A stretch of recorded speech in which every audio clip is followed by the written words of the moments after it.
മാർത്തോമാ സഭ കോട്ടയം കൊച്ചി ഭദ്രാസനത്തിന്റെയും ഭദ്രാസന എക്യുമെനിക്കൽ ഫോറത്തിന്റെയും സംയുക്ത ആഭിമുഖ്യത്തിൽ പാഷൻ റിസൈറ്റൽ കാൽവറി നാദം 2025 എന്ന പരിപാടി നടത്തി. ഡോക്ടർ തോമസ് മാർ തിമത്തിയോസ് എപ്പിസ്കോപ്പ ചടങ്ങിൽ അധ്യക്ഷത വഹിച്ചു. മലങ്കര മാർത്തോമാ സുറിയാനി സഭ കോട്ടയം കൊച്ചി ഭദ്രാസനത്തിന്റെയും ഭദ്രാസന എക്യുമെനിക്കൽ ഫോറത്തിന്റെയും സംയുക്ത ആഭിമുഖ്യത്തിലാണ് എക്യുമെനിക്കൽ പാഷൻ റിസൈറ്റൽ കാൽവറി നാദം 2025 നടത്തപ്പെട്ടത്. ഭദ്രാസന അധ്യക്ഷൻ തോമസ് മാർ തിമത്തിയോസ് എപ്പിസ്കോപ്പ അധ്യക്ഷത വഹിച്ചു.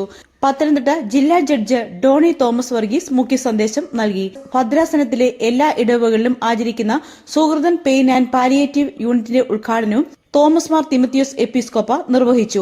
5 ഗായക സംഘങ്ങൾ ഗാനങ്ങൾ ആലപിച്ചു.